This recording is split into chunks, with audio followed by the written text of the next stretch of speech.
This video is on the summer deployment of iPads with students taking them home for the summer.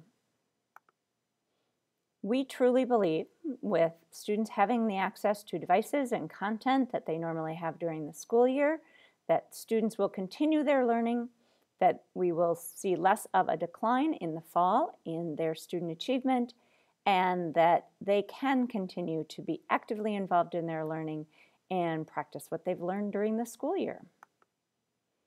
Take advantage of the district resources. There are lots of places to be learning all summer long. No need to download a large number of apps to entertain. Students should continue to use the resources that they've had access to during the school year. A wealth of opportunity awaits. Students are expected to follow the acceptable use policy that they signed at the beginning of the year, along with the iPad pledge guidelines that they signed when receiving their devices. Even though they're not in school, these responsibilities still continue throughout the summer. Students are also expected to maintain their iPads, any cases, and chargers in working order. For student and parents, please remember that all devices are to be returned ready for school use. Any non-educational apps should be deleted in preparation for return to school in the fall. If a device becomes damaged or missing, please complete the form on the Waukesha One website under the Parent tab. This should be done as soon as possible so that we can locate the device or have it repaired prior to back to school time. If you click on the regular district website and scroll down, you will see our Waukesha One logo. Clicking that takes you to the Waukesha One website. In the top corner, you will find information on the summer iPads, and that's our Waukesha One logo with the palm tree there.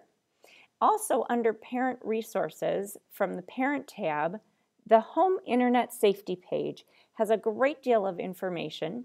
It expands upon this presentation and offers additional information for conversations that you could have with your child regarding internet safety. Many parents choose to add some restrictions to the iPad so that they can control where their students are and what kinds of things they're accessing via the iPad. You simply click on the Settings app.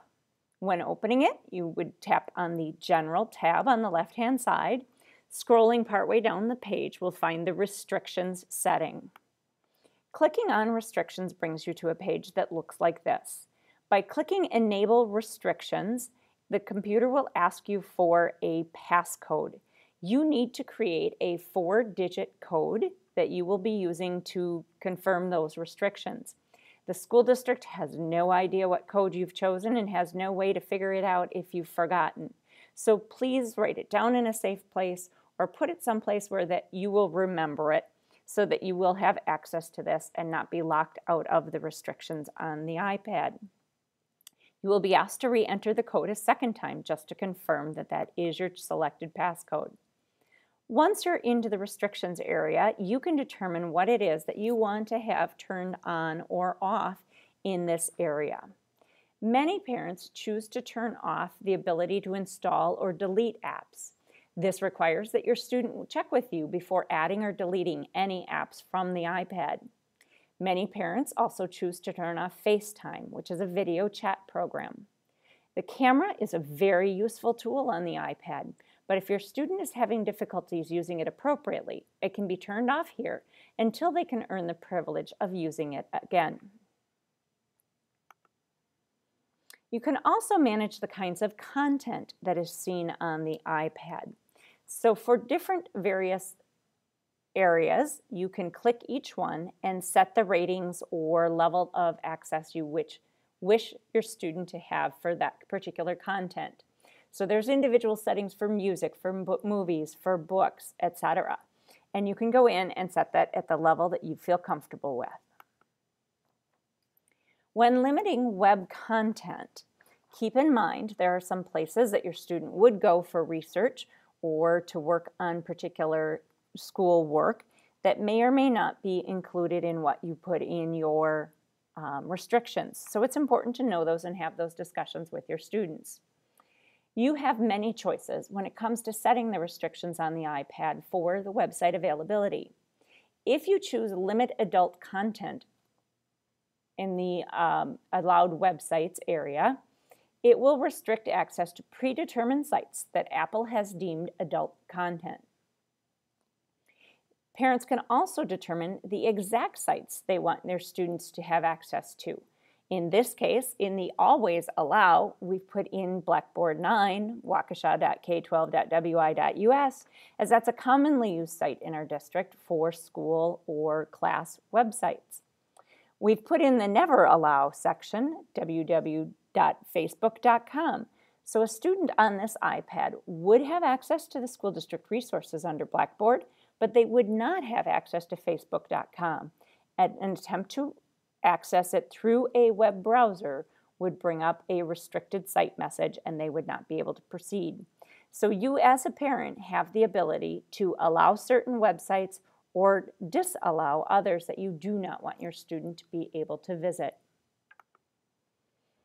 Some other common restrictions are the access to the multiplayer games and the ability to add friends. Since this is in the gaming center, many parents choose to turn these off so that they are not accessible for their students. In this case, they are on because there is still a green color to them.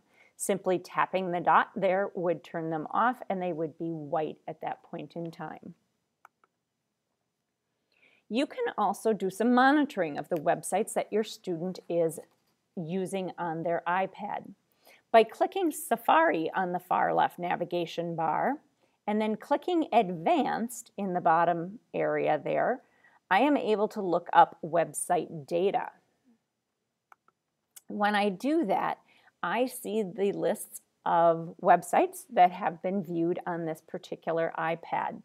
In this case, they come in order of the size of information that's downloaded off of that particular site, not by date. So it is helpful to be able to click the Remove All Website Data at the bottom of the list on a regular basis. That way you can empty out this list, and when you come back again, you'll see the newest sites that have been visited by your student. Please keep in mind that your student also can do this on their iPad and remove that website data so that you don't know where they were last. So it's a good idea to spot check on a random basis and have conversations with your students about the areas that they are visiting. We consider parents our partners in the Waukesha One. There's a great deal of information in the FAQ site as well as the Parent tab on our Waukesha One website. You can also contact our technology department at 970-1073 or through email at ithelpdesk@waukesha.k12.wi.us.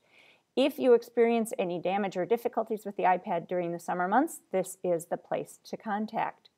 Please stay involved with your child's technology use over the summer. You can limit screen time, you can ensure that there are routines in your household for where the device is kept, and certainly check on usage so that your child can be safe with the device during the summer. Have a great summer and keep on learning.